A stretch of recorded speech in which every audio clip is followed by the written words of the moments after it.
I tell you, the joy of this life is uh, being in the moment of everything, the awareness of the present moment, and what you bring to that moment. Um, and it's not what we can recollect through intellect, but it is actually the life force that you bring to every moment so that you can be with people in joy, but particularly you can be with them in sorrow.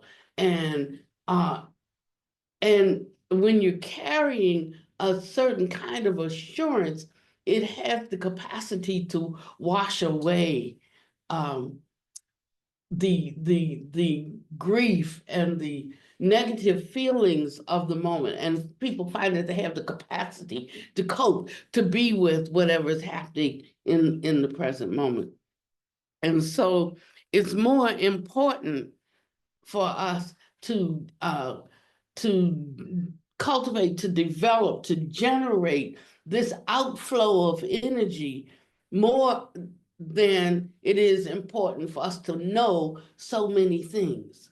It's more important to know the fullness of something than to know a little bit of everything.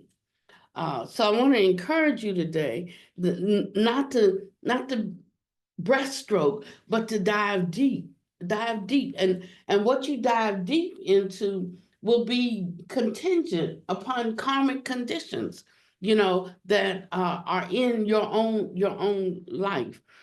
So today I wanted to talk a little bit about how to walk through the spiritual life with, and I'm going to be short, this is the big prayer. So but how to walk through life with a kind of awareness, because we're always talking about awareness. I'm not sure we really know what that means, awareness.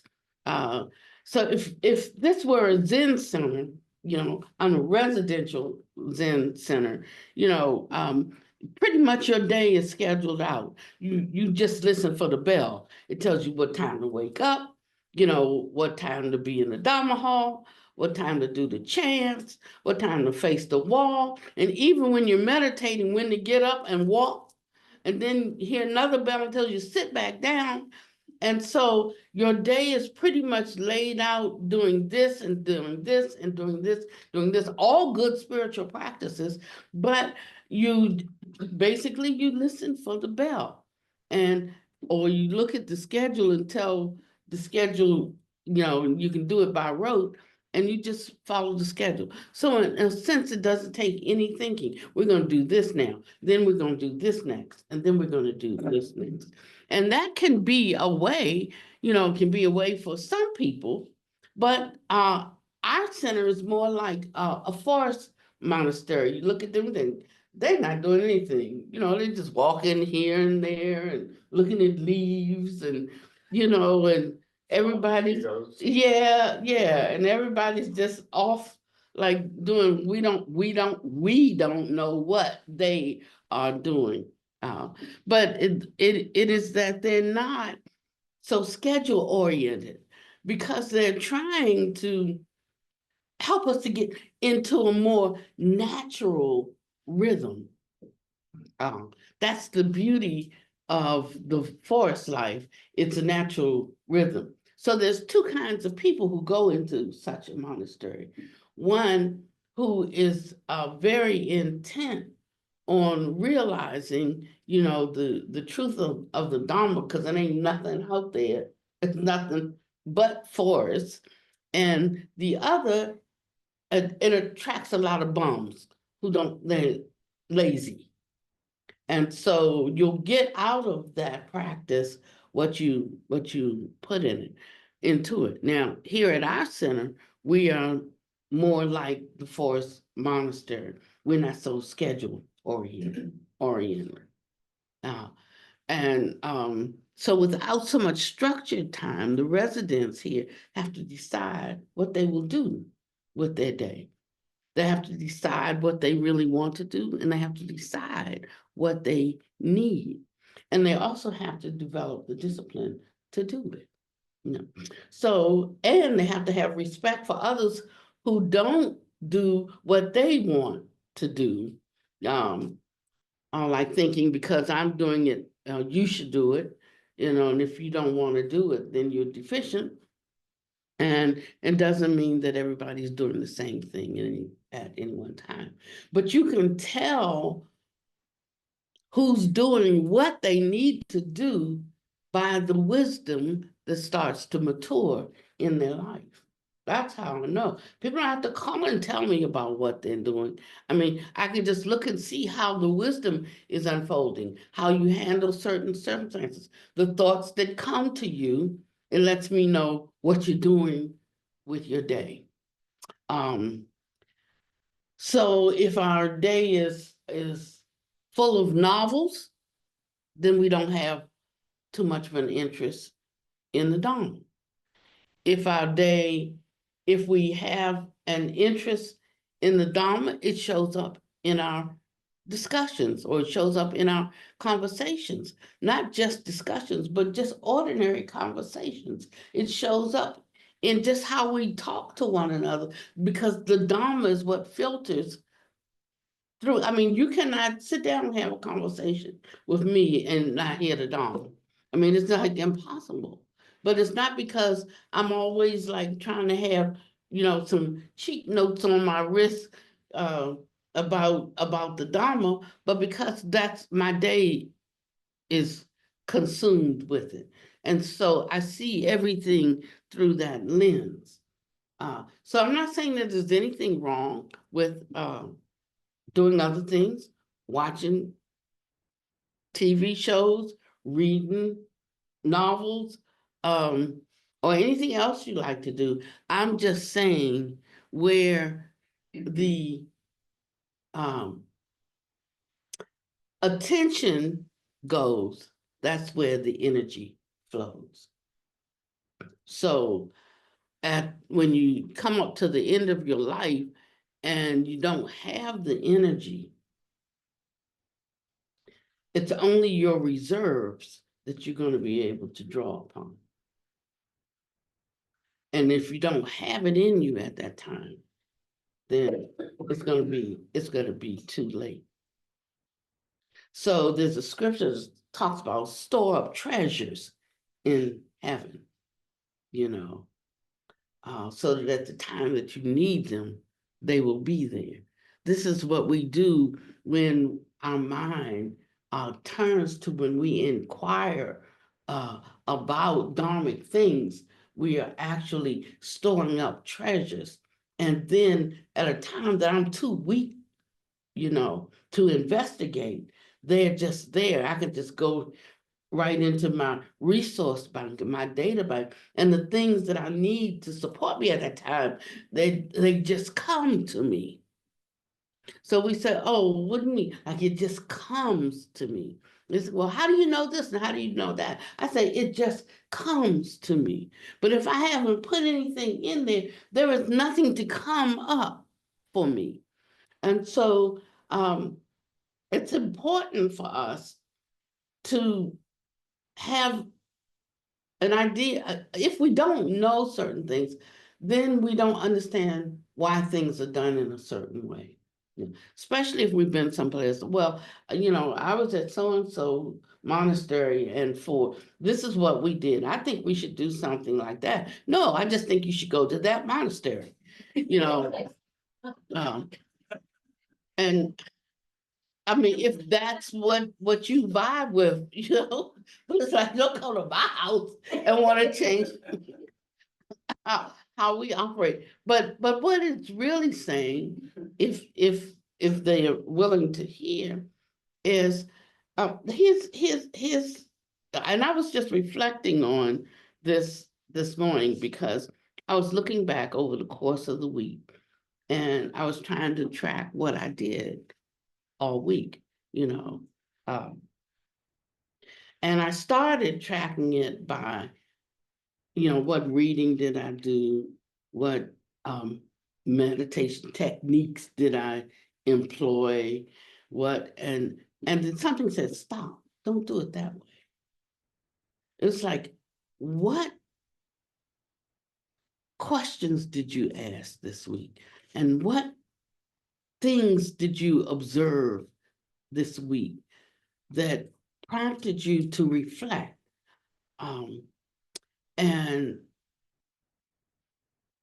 And suddenly I saw a difference in what's being asked of us. So we put things in these mundane terms, like you got to study, you got to meditate, you got to, but it's not really like that. That's an unnatural coupling. But the natural coupling is, when we have to make a decision, we're required to bring something out of ourselves. And am I going to do this or am I going to do that? And why am I doing what I'm doing? And trying to really know for ourselves what our true preference is, not fooling ourselves or not trying to fool somebody else. So I'll only read as long as I want to read. But when I'm checking myself, I ask myself, how long did I read, or how much time did I spend reading, and what did I get out of what I read, and why was I reading it to begin with? And most times I don't even really know why I started reading that particular thing. But once I did start reading it, I started asking myself questions about my life that relate to that particular topic. So it's not just to know something, but to relate my thought, speech, and action, to relate my behaviors to what the topic is. And so in this way, we enter into a dialogue with the Dharma.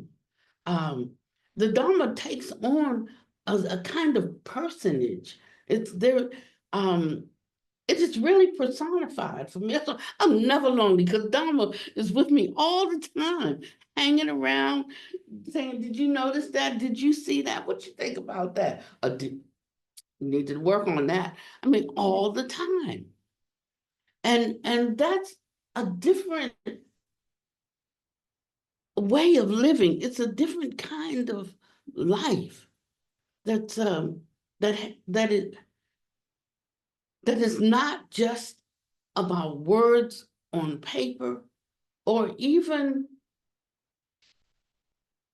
what it's saying, but how we actually utilize it in a living kind of way. It's like the Dharma can be your closest companion. Uh, I,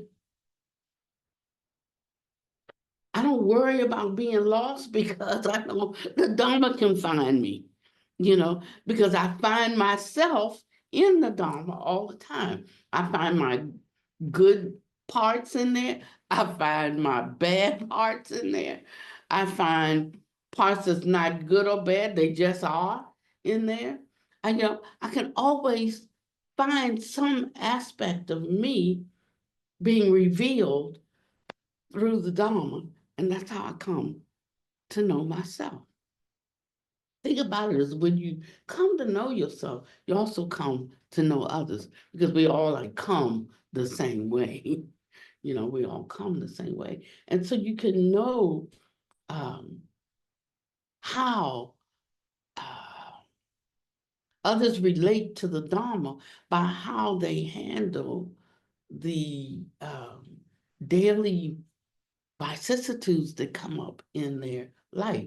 Now, when I say vicissitudes, I don't mean just the bad things that come up in their life, because anything that causes the mind to not be at rest means that the mind is in some state of agitation. So when I'm happy, that's a state of agitation. When I'm not happy, that's a state of agitation.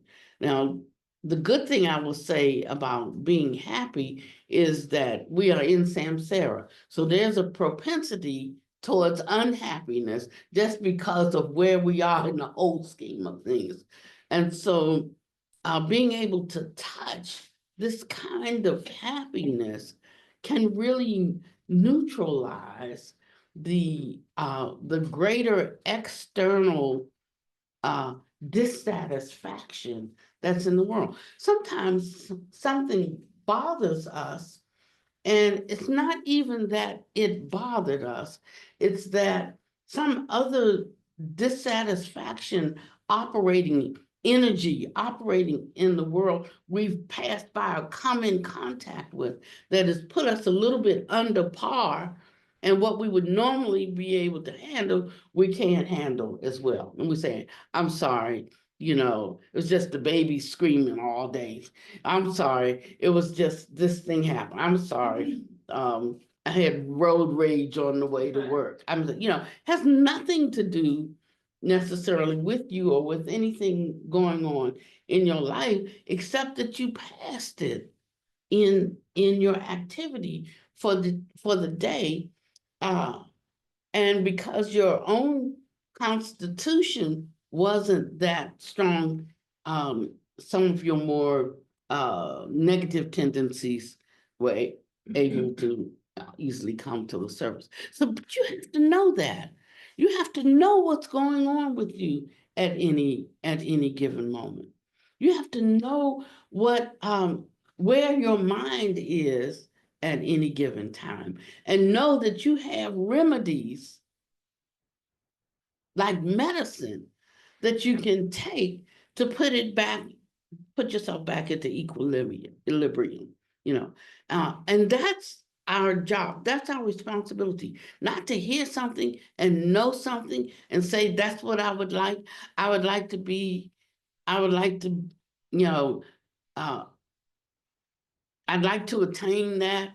I would like to be like that. It is like knowing at the moment I'm not, and what is the corrective action I could take? Not I would like, right this moment, right now, what is the corrective action that I need to take?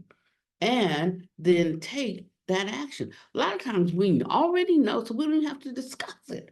We already know what's an inappropriate response. We already know what's an appropriate response. It's like I don't feel like it right now. I just don't.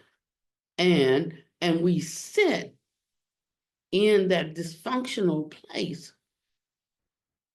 And later on, when it has lifted, that mood is lifted, then we come back and, hey, I'm my happy self, the one you like being around and all of that, But the work that needed to be done was in that moment when you didn't feel like applying, the principles of the Dharma. That's the only time you can consider that you are working. That's the only time. It is when an action is called for that takes something from us, requires something from us.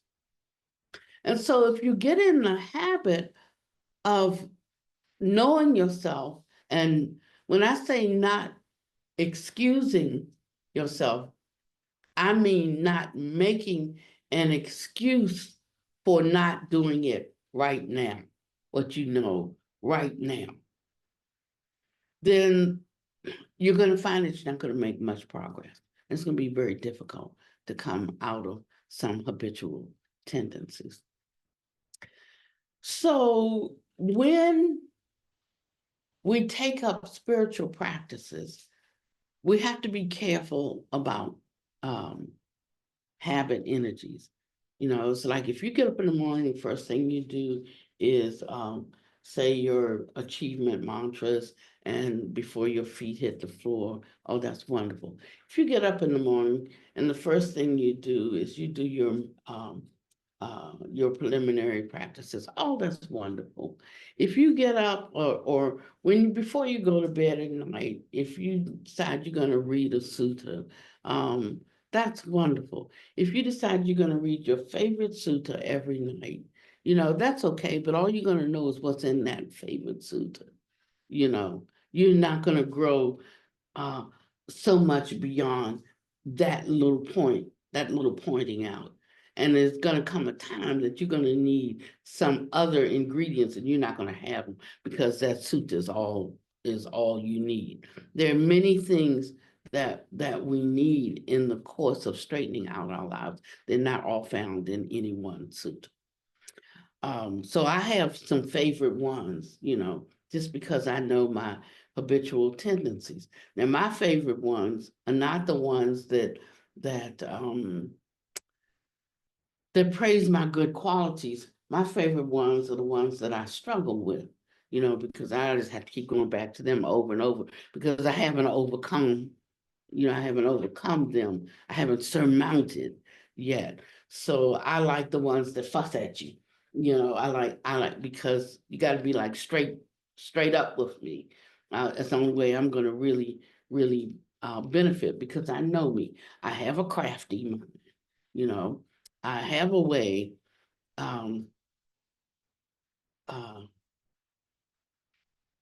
I am good at justifying, you know, and so I'm looking for things that leave me without an excuse, because that's where I'm weak. So we need to look at where our weak uh, areas are, and we need to find uh, and reflect continually on suttas that help us abandon tendon, certain tendencies, or that help us take up certain tendencies. So if I'm a sourpuss all the time, I'm gonna, excuse me, I'm gonna look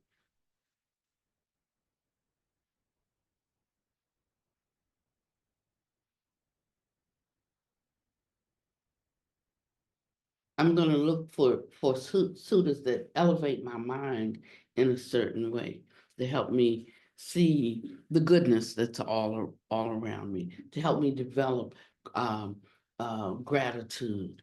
Um, if I'm a very intense person, if I'm like a workaholic in life, and then I approach the Dharma in the same way, I'm going to look for the suitors that um, invite me, you know, to relax, that invite me to not be maybe so hard on myself, not be so judgmental, to talk about, and when one has studied for a long time, you know. So if I want things now, I look for suitors that um, help me become more patient, not looking for immediate results. If I'm one who's lackadaisical, I'm looking for when they're saying something about immediately, and so that's how we grow and develop.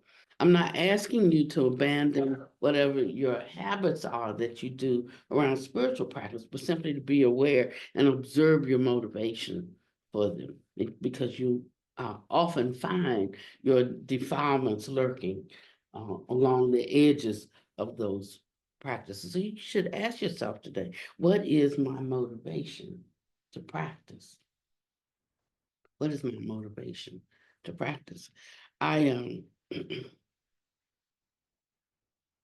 it's probably an excuse, but because I'm good at justifying, like not cleaning up my room and putting my books on the bookshelf, right? So I have books laying at the foot of my bed, books laying on my table, books on I have one of them hospital thingies that you eat on, tray, books laying on that. I have books on my trampoline. I have books, um, I have books everywhere so that um, my eyes, you have to look at a bookshelf to find the book. But any place my eyes scan in my room, there's a book. There's books anywhere my eye scans. And so it's constantly reminding me to pick up some pearls of wisdom. I don't have to make a decision to go to a bookshelf to look for a book. I have books laying everywhere.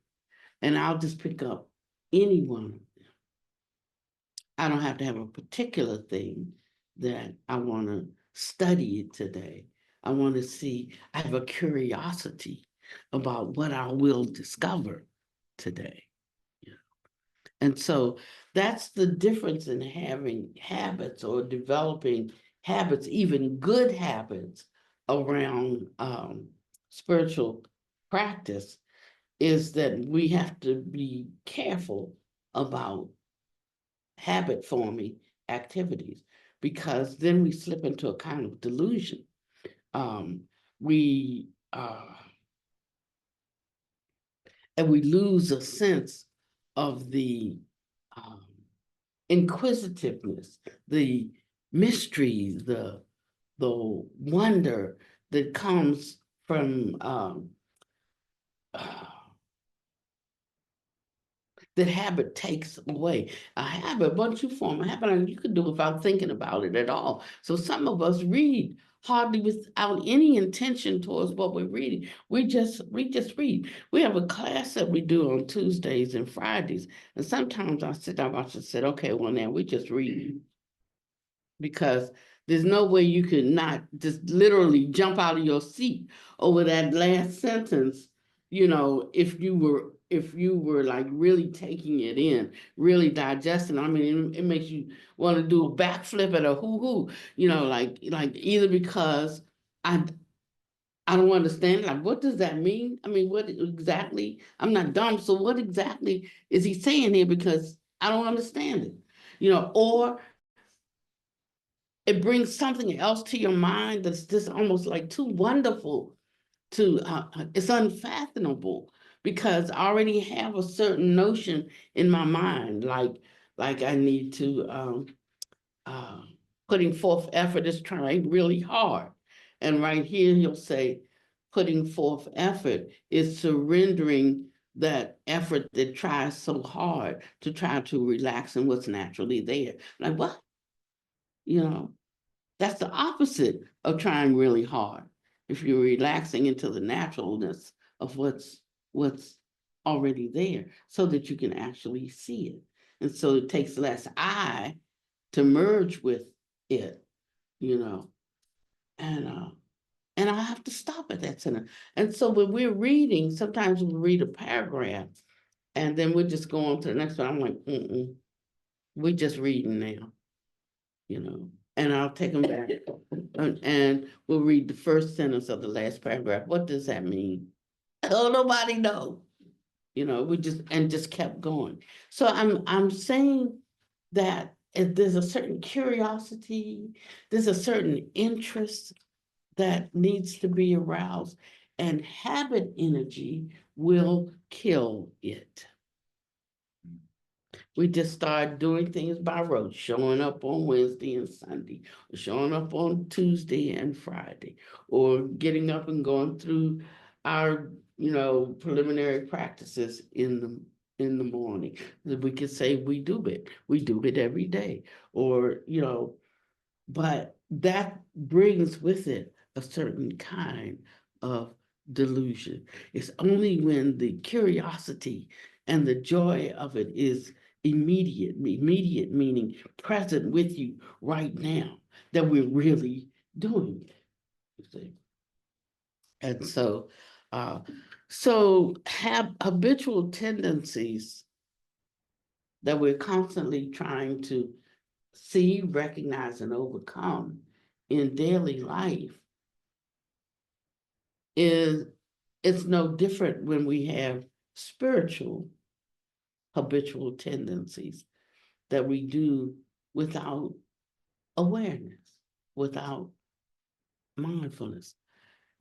Sometimes like today, and we don't have songs that we've um, recorded properly, but we'll have scratch tapes, and but the energy of it is the thing, not how good it sounds, but um, what the message is, and how to apply it in this moment. So that song came to me. Um, what would I do if I could really, really feel? You know, because it's the aliveness of when we're trying to practice for the Mahamudra of liberation, and we're trying to, I'm sorry, yeah, the Supreme and Unsurpassable Mahamudra liberation. No, and there's some beginning practices in there that we have to contemplate. And that's all he's trying to get us to do, is to really, really feel, not think compassion, but to actually experience it in every fiber of our being. Now, part of the advancement of that is to be able to be touched by the infirmities of others and not necessarily moved by the infirmities of others. So to be touched is to know directly what they are experiencing. To not be moved by it is to have enough development within our own practice that we can work to succor the suffering without being caught up in the suffering. And so those are two very different uh, levels of engagement and experience. And one has a reserve or a source of power that can be used to subdue or mitigate a circumstance. The other just has enough energy to add fuel to the fire. Do you understand what I mean? And so if we want to be able to be a present help in the time of someone's need, we have to have the capacity that neutralizes, not that adds to, because we feel them so deeply. So it doesn't mean that there is no feeling, but by virtue of the depth of the feeling comes the power to subdue in the moment. That's the richness of it. And we can't do that if we don't know our own minds. We can't do that if we're operating by rote. We can't do that if we haven't determined our own true preferences. We can't. This is wisdom training, seeing and knowing ourselves, and whether what we do is grounded, whether it's grounded in desire, whether it's grounded in aversion, or whether it's simply habit energy. There's this thing going around on TikTok now.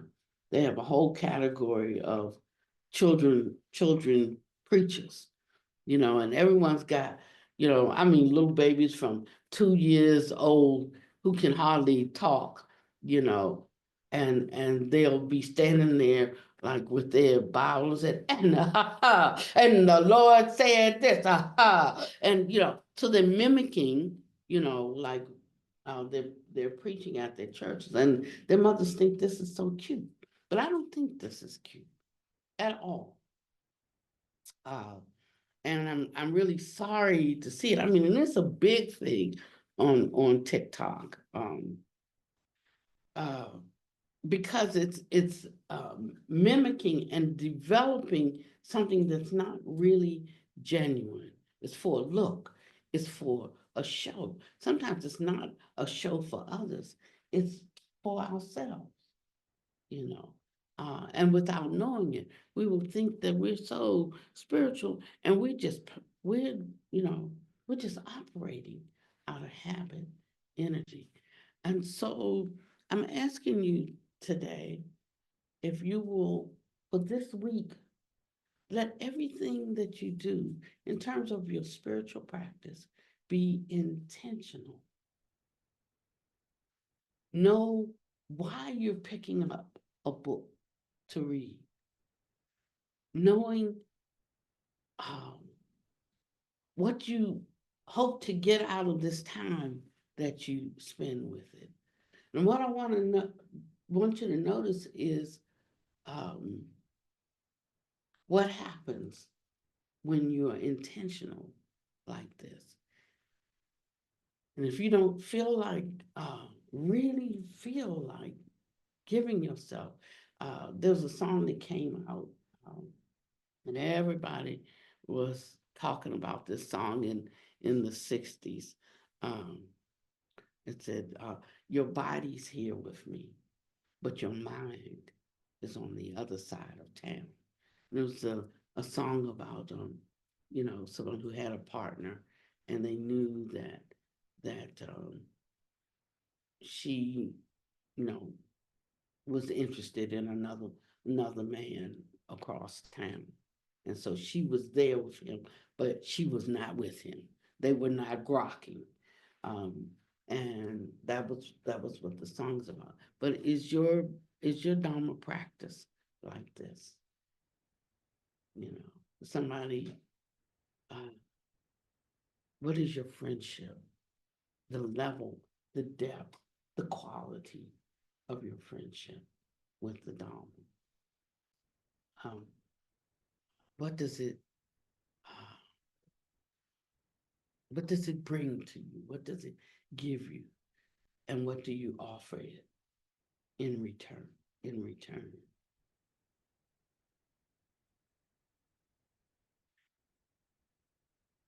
What is the sweetness of the fellowship?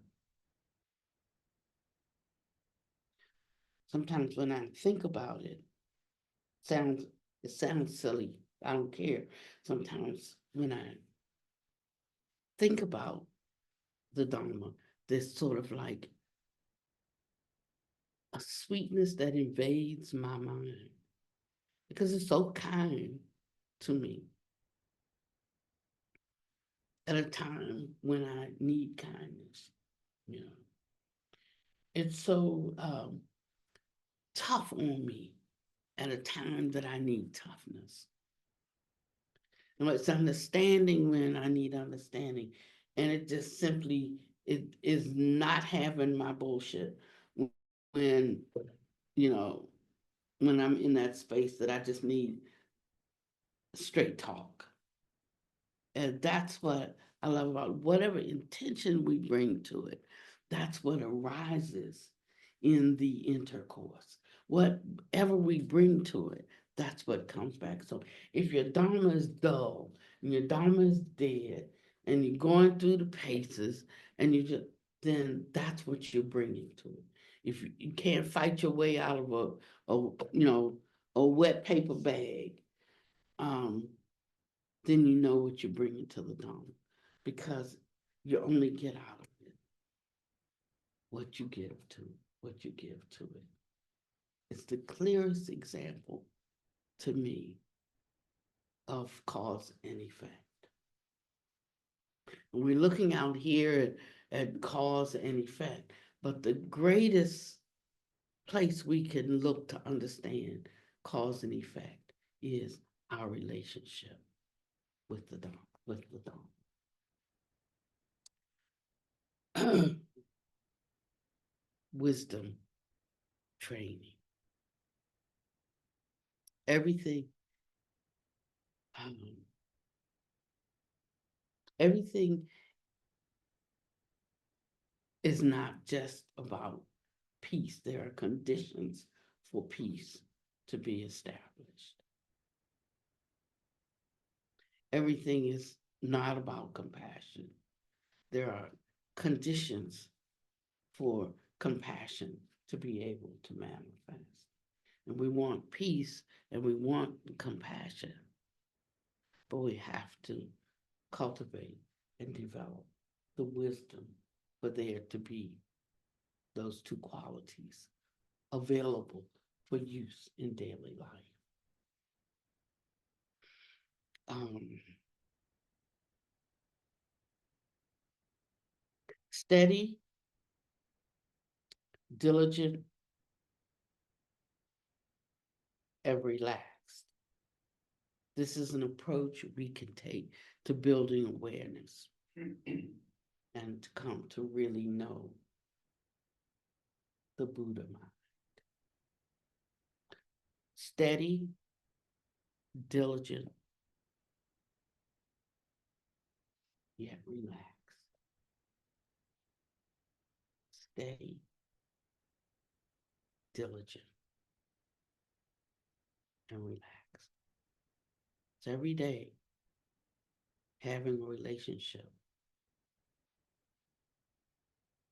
with the Dharma, seeing its principles unfold in everything that happens around us, knowing what that is, knowing what just happened through the lens of the Dharma, not just through the lens of motherhood, not through the lens of being the boss, or not through the, but through the lens of the Dharma.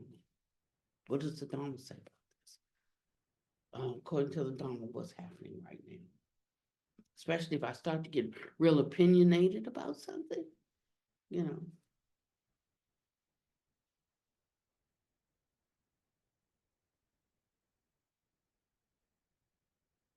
I heard one little thing that changed everything for me because my health has not been good. And I'm looking all over for what I could do to help myself get in a better state of health. But I read one sentence, something I saw on the internet, and it just simply said, because I wondered, like, why I procrastinate, why I'm not. I know I've got to walk. The doctor already told me if you don't walk, you're gonna die, you know. And I'm saying he just doesn't get me. He doesn't realize I don't have the energy to get up to walk, you know. And that's all that would come to my mind. But then I read in um, just one sentence from somebody, and it said, you know, I know you want to walk, but your body just can't support the intention at this time. That's all he said, your body can't support the intention at this time. And then I stopped blaming myself for not being able to move. Just the way it was spoken, your body knows it needs to do that, but it just can't support the intention at this time. And it let me know I had to help my body support the intention. And that changed everything for me, just in the way that it was said. So the way that I was like beating myself down because I'm not doing this, I'm not doing this, I'm not doing this. And when I realized my body, then I was gentle with it. I said, come on, body, you can do this. I'm gonna be right here with you. Not gonna put too much on you. Like just walk to the door and back. Walk to the door and back. And that's how I turned myself around. And I see it working for me every day. But it's because I stopped beating myself up about what I couldn't do. And um, I understood the limitation. Uh, and I think I came to a place of acceptance that I wasn't going to be able to force something greater. I wasn't going to be able to enforce anything. But by being gentle and understanding why the body wasn't functioning helped me to approach it from a different standpoint. So, if you're one that's hard on yourself, you know what you got to do. You're one that's too lax on yourself, you know what you got to do. If you are one who never is, like I know I should be reading, but I want to read this over here, or my go-to are these books over here. It's never a book.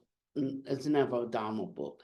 Then just know that you're going to be traveling down that road, and whatever that brings you at the end, if that's enough, then fine. That's as far as you want to go, that's fine. But do it with mindfulness, do it with awareness. Know what you're doing. And when you're coming to the Dharma, do only give it your best. find something in your dharmic activity that that you're really grateful for. You know, find something in your dharmic activity that really speaks to you.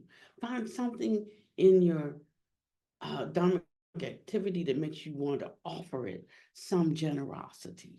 You want to give something to it. I'm always thinking, what can I give?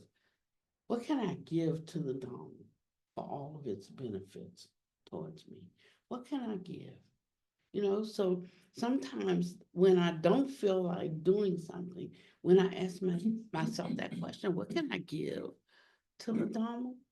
It causes an arousal of gratitude, you know, and when that gratitude arises, I think what I can do is I can spend 15 minutes or 30 minutes with it becoming a better person, trying to understand myself or trying to come to know something else that could be useful or trying to, you know, um, that's what I do. Even when I'm thinking about like the Dharma, like what should I share in the Dharma? Uh, I'm sitting trying to get into a space of where everybody's mind is, you know, or where somebody's mind is who needs encouragement in a particular way. So it's, you know, thought goes into it. Thought of how I can say something. I can tell you, we must have thousands of Dharma talks online. I was like, I don't have to ever give another Dharma talk ever, ever, ever, ever, you know.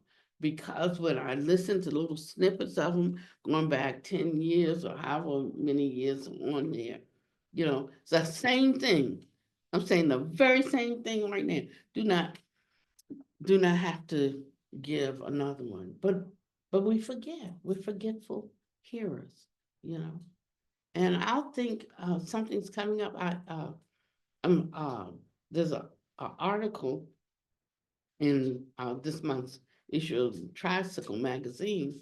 You know, I was reading it because the magazine came in the mail, and I'm reading it, and it was my article. I'm like, I didn't write an article for Tricycle. I'm like, where did this come from? It was an article that I wrote 6 years ago, and I didn't even write it for Tricycle. I wrote it for somebody else, a chapter in somebody's book.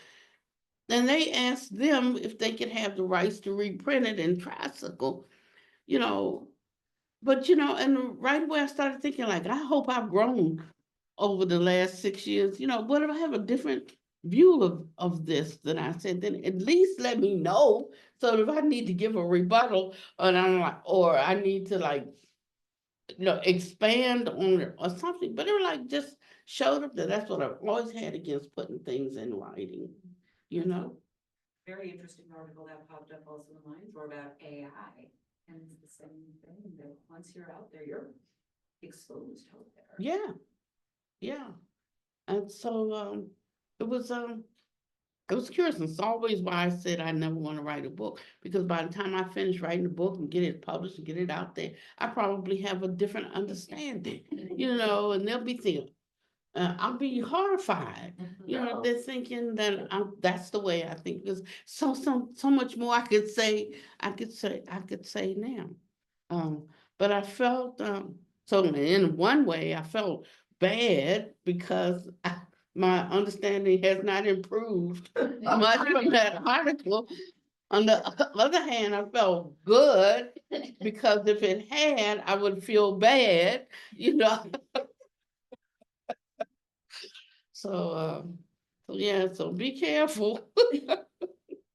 Be careful out there. So we're gonna end it on time. Well, you know, I added time when I cut out a day, but then we added 2 days, and then so gradually I've been trying to cut back on my my time, um, and to give you small bites of things that you can actually practice. Not so much now. We're in the section of expounding where Buddha Master says, okay, so then all the way up to this point, I've been telling you all the stories, so that you can kind of get a flavor for things. You can kind of understand things from the story. Even if you don't understand the truth and everything, you can get a little bit of it by catching the flavor, catching the attitude that you should have about something. He said, but now I'm just going to straight talk. I'm just going to tell you just how it is. So we're having a lot of difficulty now because all the stories aren't in there, because the stories would bring the teaching down to our level that we could understand it more. So we're having to really chew on every single sentence and what does that mean. But it's going to be like that with us. How we're moving towards contemplation and reflection, training in wisdom, steady, diligent, and with a relaxed approach. This has been a good year, not because, well, I was going to say not because things are so much better for us, but I think things in our life are rightening, are getting better, and we are having the capacity to solve our problems, and we're finding peace and joy in every step of that.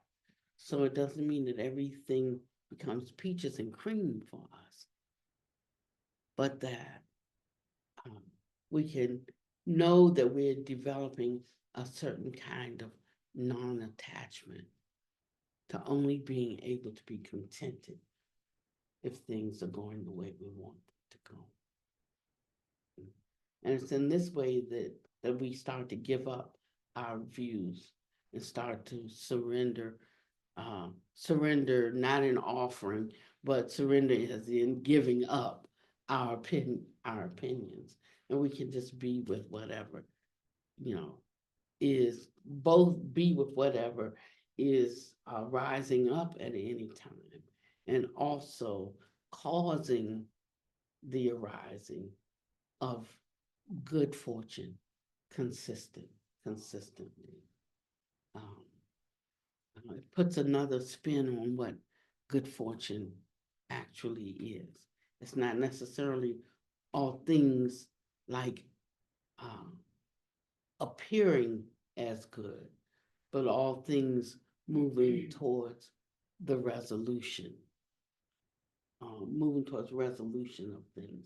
That means that sometimes we're in something, we have to get out of it. Sometimes we are outside of something and we have to get in it. We have to put our hands into it and get in it. And that's all that we're looking at. Not whether we're getting out or getting in as a end unto itself. But if we can see the progression that all things work towards good to those who have a heart inclined towards awakening. That's, if you have that in mind, then you'll be able to see how everything that you're going through is a benefit for you in this moment. And with that attitude, you can change the structure of external appearances. Just operating in joy. Sometimes I'm just, you lose that chicken little, the sky is falling in mentality, and it's like nothing's bothering you. Doesn't mean that everything is going right, but it's just like nothing's bothering you. And it's a wonderful way to live in this world without stress. We define stress. I'm sure there's some of y'all professionals around here can define, like what stress is and what anxiety is and what, like all of those. But it's like nothing's bothering me. When the Buddha's talking about you know, getting rid of suffering. Just means that nothing's bothering. And try it for one day to not let anything bother you. Just one day. Not having to judge anything as good or bad, just for one day. Because you just have a blah day where everything is just what it is without having to have an opinion about it, without having to judge it, without having to make some placement of how it fits into your plan, without even having to have a plan.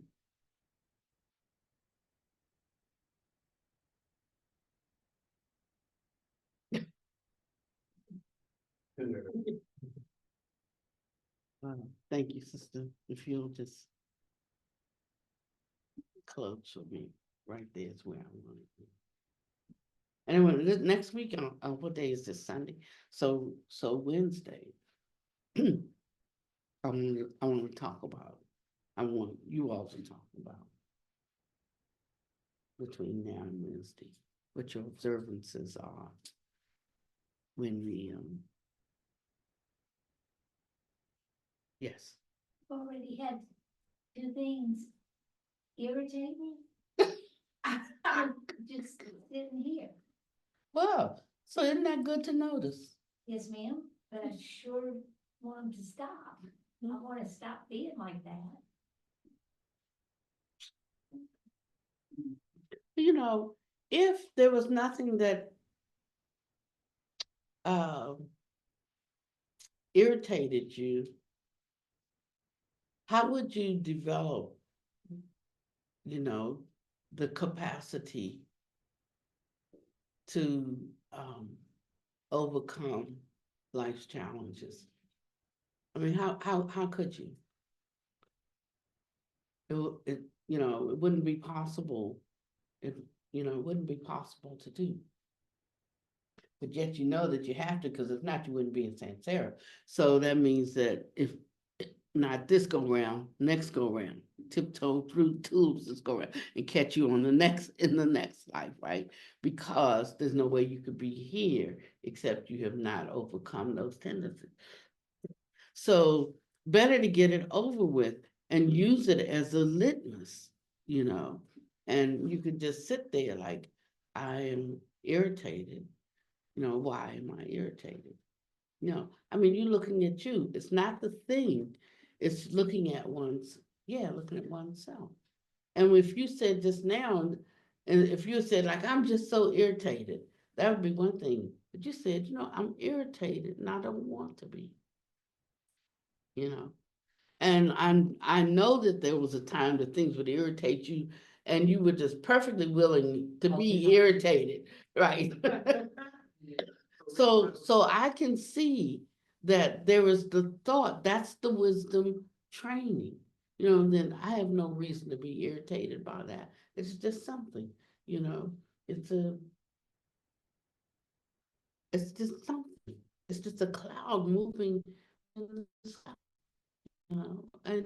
and the more you see that is your response that's bringing you the stress, as opposed to the thing that's happening.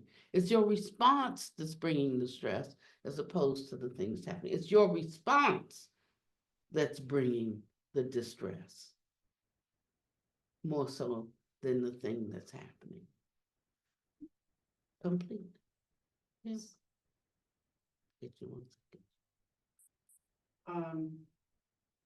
So discerning feeling, which is the place of, so what arises is the pleasant, unpleasant, neutral, which is not something we're going to get rid of.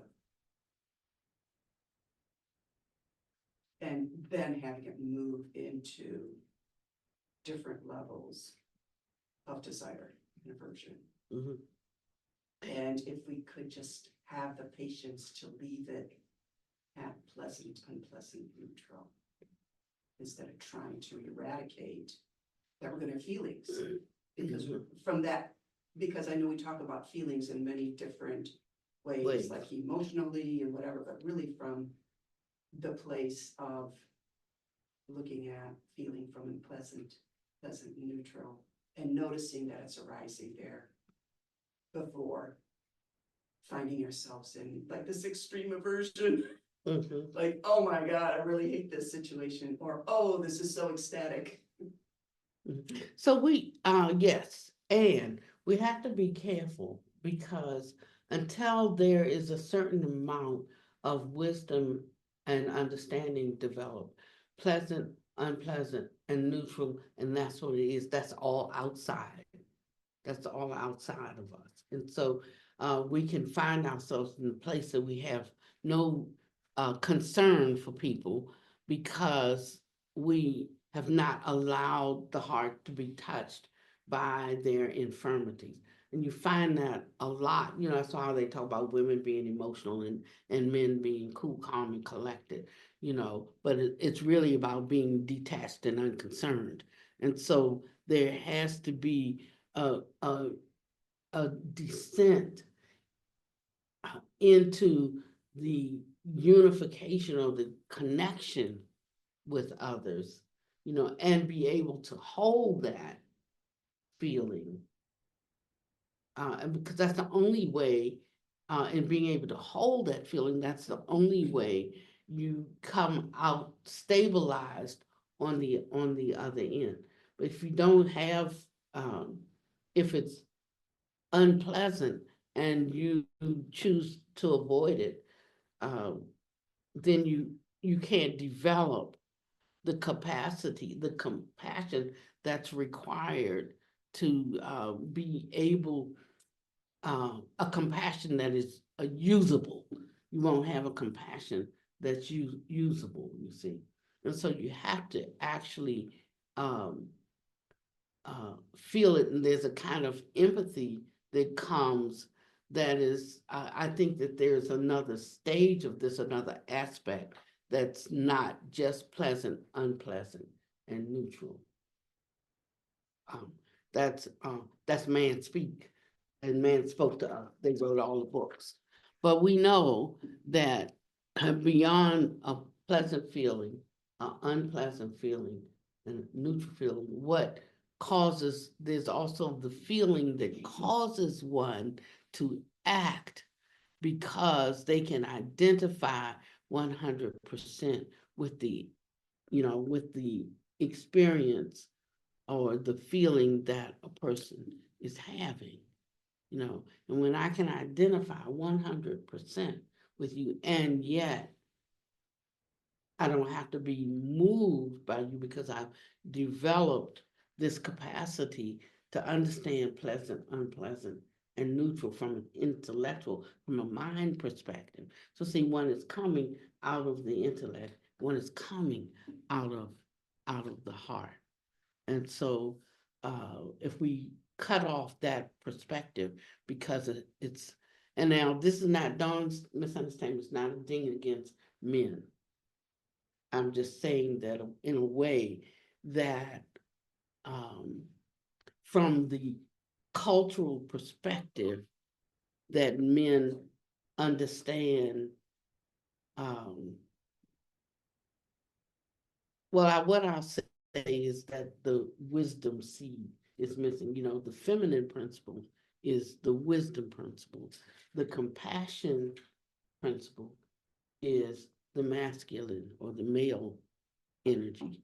But you can just see it's all turned around in the world, can't you? So they think the women are compassionate and the men are wise. That's how upside down. That's how upside down we really are. And so women have to work at building and sharing that kind of compassion that sees the other, you know, um, no, I'm sorry, the kind of wisdom that sees the other as oneself. And men have to work at building their capacity for compassion. If you look, that's really what's wrong in part of, a great part of what's wrong in the world. I was reading something about gender issues in the military. I was watching it on the news last night, and they were saying that they have this idea now that they need to get rid of all women in the military because they have this super macho identification of what a soldier should look like and be like in the world. And so that's the agenda that's being pushed. This is not about war, not war, or fight or not fight. I'm just talking about that one view um, about awakening in one's heart to the suffering of others. And they felt that women would be too emotional and too um, they saw no strength in the capacity um, for empathy, and so they needed to root it out. And so and I just wanted to say that because you're right on your idea of this feeling pleasant, unpleasant, and neutral. But when we come to actions, then it's a little bit more than pleasant, unpleasant, Yeah, it's beyond that. and neutral. We're Right, taking action. right. And so when I was talking about the Samu, it was about deepening your penetrative ability to empathize with the suffering of others to the extent that you considered what happens to somebody on the street the same as it happening to your own child. And how that would affect you if that was your child and not somebody else's child. And until we could open up in those kinds of ways, then we're going to have a lot of problems in this world. So I like that we can start with pleasant, unpleasant, and neutral because that gives us a starting point.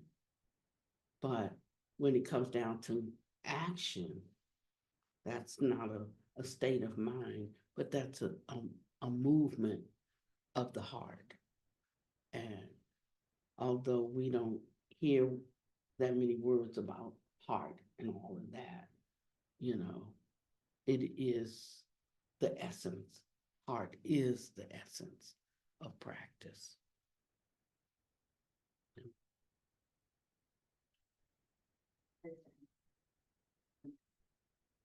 Sure. Okay. Venerable, Yeah. I have a quick question. Yeah. So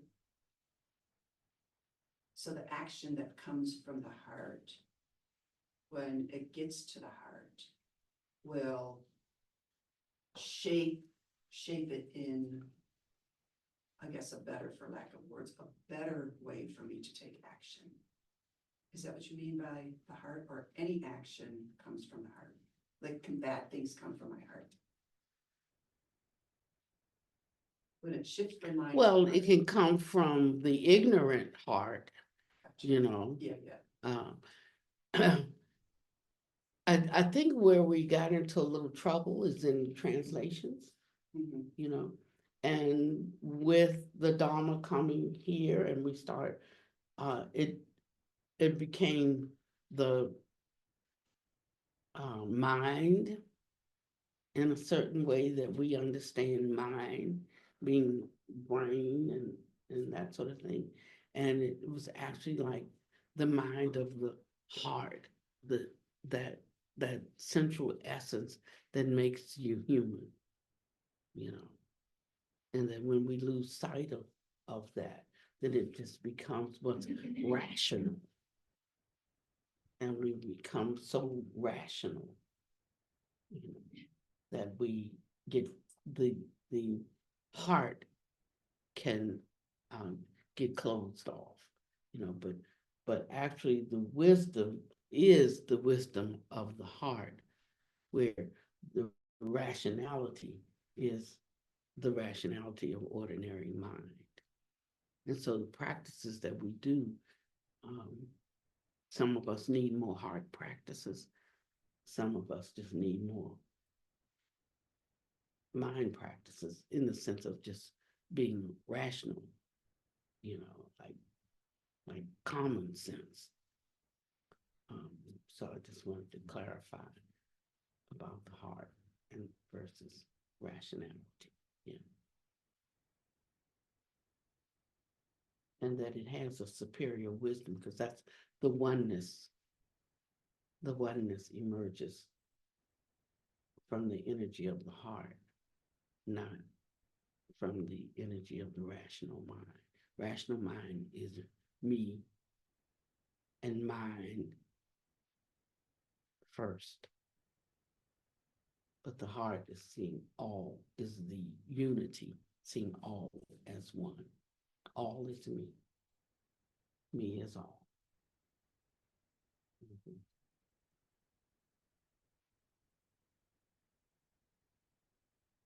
Anybody else have a comment?